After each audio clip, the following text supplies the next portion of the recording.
So while the talks in town are all about the North Korea U.S. summit, the leaders of the two Koreas are stepping efforts to implement the Inter-Korean Summit Agreement. The two sides have agreed to resume the long-halted separated family reunions, and with recent rapid developments in relations with North Korea, there's growing hope that these reunions may actually happen.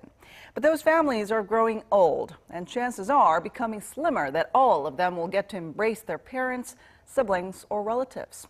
To tell us more about this, our Cha Sang-mi joins us in the studio today. Hello, Sang-mi. Hello, Ji-yoon. All right, so tell us more about the situation with the families and the separated families and all that. Right, so before that, I actually went to meet a person who was separated from his families during the Korean War, so here is his story.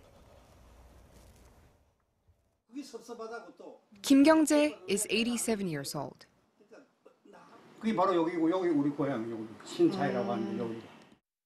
He left his North Korean hometown when he was 19 to flee to the south as soon as the Korean War broke out, leaving behind his parents, grandparents, and his younger sister.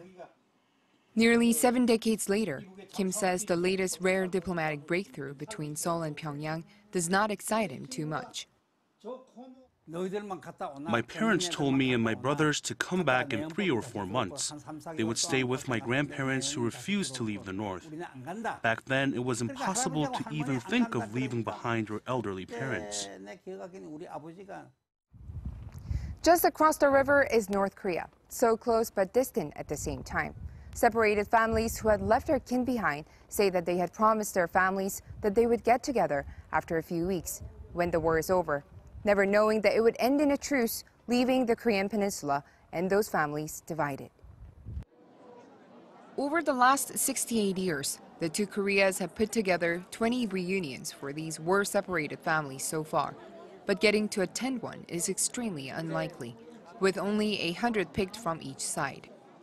And even those small reunions were halted in 2015, when inter-Korean relations took a nosedive. We're all going to die in 4 or 5 years. The government should no longer hold these one-off event-like reunions. Instead, they should help those who remain find out whether their kin are alive or dead. So few people get to meet their families through these reunions. It's harder than winning the lottery.